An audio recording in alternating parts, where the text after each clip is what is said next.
Hello!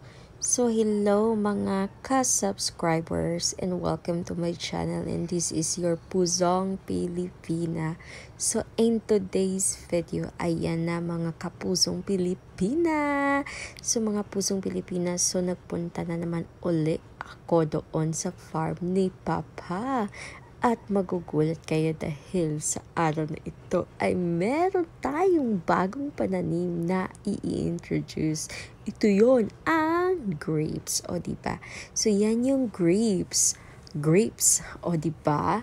Kung inyo nakikita talaga, this is the first time that we plant grapes in the farm. Diba? Nakikita nyo merong bunga ang grapes namin. Ay, diba? Yan. Magugulat ka talaga. May bunga na talaga siya, mga pusong Pilipinas. Ito ay fresh from the farm. Hindi na natin kailangan bumili pa sa merkado ng grapes kung kakain tayo. Kahit isa, pwede na tayong kumain yan. O, diba? Parang nakikita ko doon. Doon sa likod, iyan ay kapitbahay namin na farm na naman, diba? Ayan, makikita mo dito sa kabila, meron ding grapes na may bunga. O, diba? May bunga ang grapes talaga. Thank you talaga kay Lord kasi meron na tayong grapes. Oh, Diyos ko, Lord. Ay nako, Lord, alam naman natin na yung pinagdaanan ng grapes na yan, bumagyo, bumaha, uminit. Kaya lang talaga, nakikita ko talaga ngayon ang daming uod siguro na kumakain dito sa dahon ng grapes, no? Yun ang garden ni Sir Jason, o diba? Ang linis-linis ng garden ni Sir Jason. Ito ang cherry. Kung inyo nakikita, ito ang cherry, mga pusong Pilipina. At first time ko nakakita ng bulaklak ng cherry. Cherries. Yeah, cherry. This is the first time that I saw the flowers of cherry. This is the fruits already, mga pusong Pilipinas. Kung inyo talaga makikita, ang fruits talaga ay sadya namang masarap tingnan. Pero masarap naman siya kainin. Diba, ang daming bunga ng cherry. Alam niyo ba, mga pusong Pilipina, dati talaga akala ko yung cherries ay hindi mabubuhay sa lupain namin dito sa lugar namin. Kasi hindi ko pa naisip. Wala pa naman kasi nagtanim ng cherry dito. Siguro kami pala siguro, no? O baka meron, pero hindi lang nila pinapaalam kasi baka nakawin natin, kainin natin. Alam niyo naman yun, di ba? Iyon na nga, mga pusong Pilipina. Magugulat ka talaga, mga pusong Pilipina, kasi, alam mo, ang dami bunga niyan. O, diba? O, yan. Kumukuha ako, tapos, kinakagat ko kasi tinitikman ko. Diba?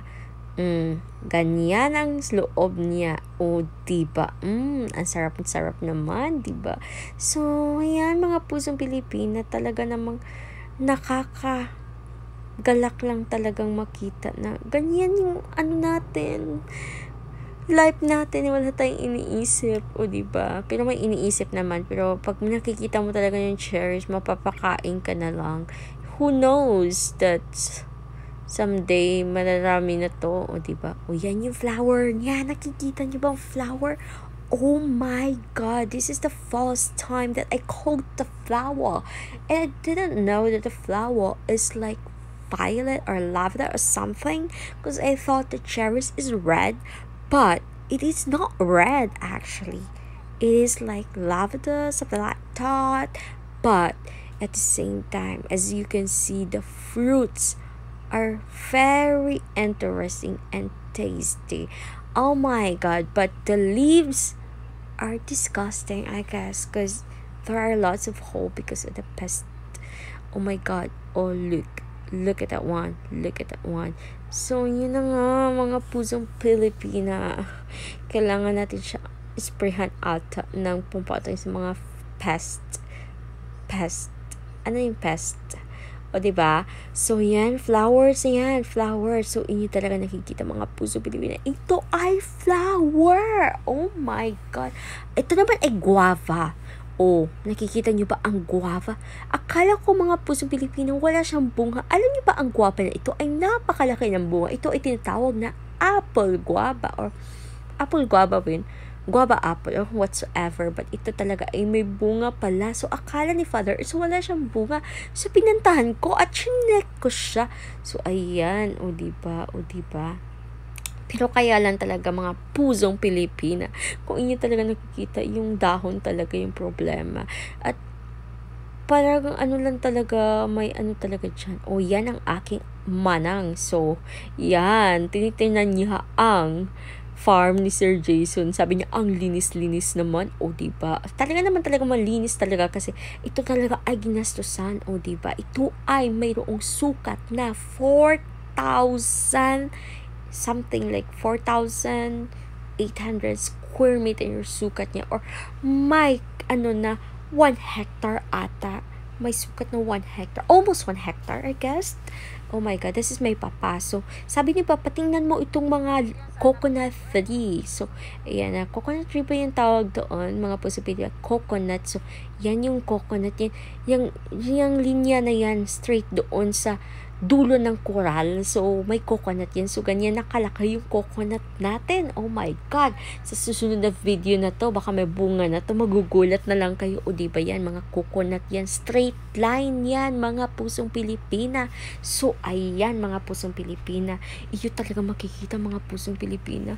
Ang improvement ng ating farm. Kaya lang, madumi na naman kasi yung damo, ang bilis-bilis tumubo. Oh, balik na naman tayo sa cherries.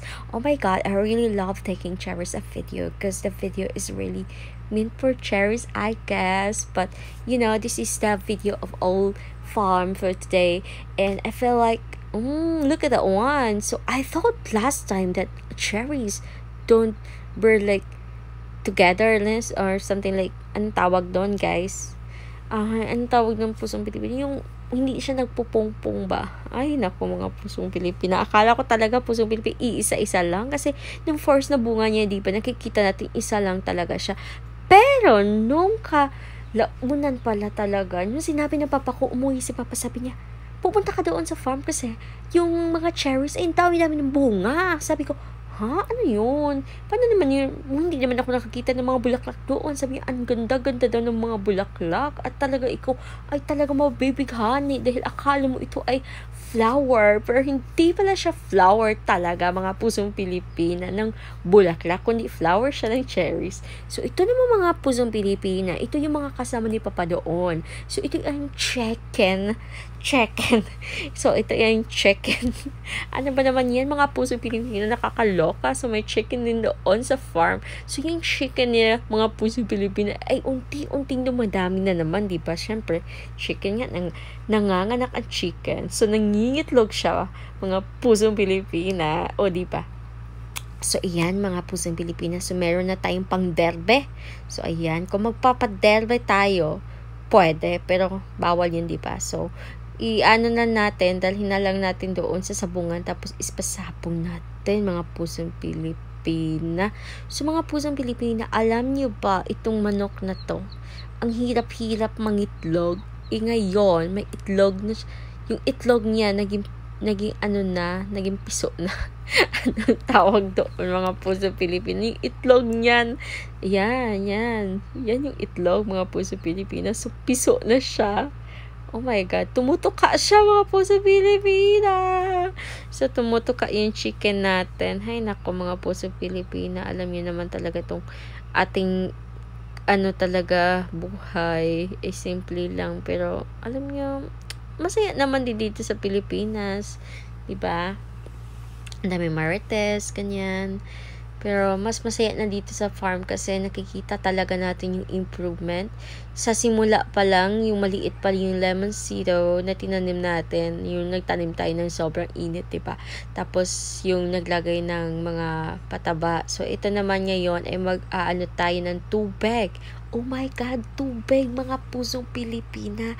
So may improvement na talaga yung farm. Tapos ilagay doon sa mga puno na limonsito isa-isa. Alam niyo ba na ito ang limonsito ay mayroon tayong 104 lemonsito at at the farm. So something like, yeah, 104 I think so, because there's a free that time and we planted it. Yeah, next time mga pusong Pilipina, we will count it again. So, bibilangin ko yung mga pusong Pilipina kasi i-recheck natin yan. Kasi, nakalimutan ko na din mga pusong Pilipina, pero sure ako mga pusong Pilipina, ito ay mayroong 104 na puno. So, pero baka may namatay dyan, di ba? May namatay na puno yung hindi nabuhay. Pero hindi naman nabuhay naman lahat mga pusong Pilipina. So, ayan. Ayan yung brother-in-law ko. So, nag-i-install siya ng water. So, yan. Oh my God, mga pusong Pilipina, magugulat ka talaga kasi nakakita ako ng spider at the tree of cherry. Oh my God, pusong Pilipina, nakita ko yung cherry na may spider. Alam nyo ba, sinabi ko kay Manang, Nang, meron ditong spider. Tapos sabi niya, Hay, hindi yan spider. Ano lang yan? Ang tawag doon? Yung tambayawan. Sabi niya tambayawan daw. Pero yung tambayawan is, iba naman yun. Iba yun. Spider pa rin naman siya. Pero ito talaga is totally spider. Ayan. Mga pusong Pilipina. So, ganito yung mangyayari mga pusong Pilipina. So, ayan. Ito ang puno ng lemoncito. So, ayan. Nakikita nyo ba ang puno ng lemoncito? So, yung parang lubid, iyan yung tubo kung saan nagsusupply yan ng water sa ating lemoncito. So, iyan nakikita nyo ba yung pula? So, bukas yung pula. Tapos, pag inoon doon yung main source ng tubig natin, which is yung gripo, may green doon, na open mo doon. Tapos, yun, magdadial ngayon ng tubig. Yan yung brother-in-law ko. Tapos si Papa. Sabi ni Papa, lahat pa lalagyan natin, maaabot pa doon sa dulo, o diba? Ay, naku mga pusong Pilipina. Ay, naku mga pusong Pilipina, o diba? Ayan. So, may bunga, mga pusong Pilipina, may bunga. Kaya lang talaga, mga pusong Pilipina. Yung dahon talaga ay mayroon na namang Nailahain, nasto nga. Ayan, yan yung si Father. Oh, yeah. Kanan nila gisauran. Ito. Oh, Gamit mo silang makina nga to sa para kanto. Oo, lagi kini naman kakuan pa sa kuan pa. for sure. Makina ba ito ari sila duha ka baril dito ay malubi. Di pandaro nila og patubig sila. Oh, pandaron garo makusog ang pressure. May muda nga rin sa tubig ba. Kani siya, magkuan na lag tian abot ya mga unom ka buok. Ato saka extension nga ito. Magkuag min line ba? Pa ari din ang min line alas tunga ba? Alas tunga. Kay layo naman siya. Kani siya marag traktor siya naning an.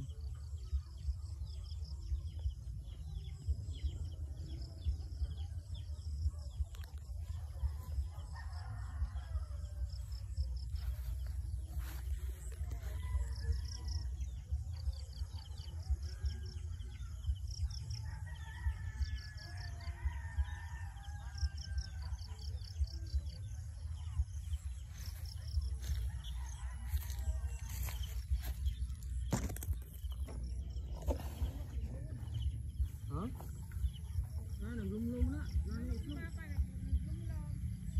Inani nga agas mga duha ka oras. Awa na mo.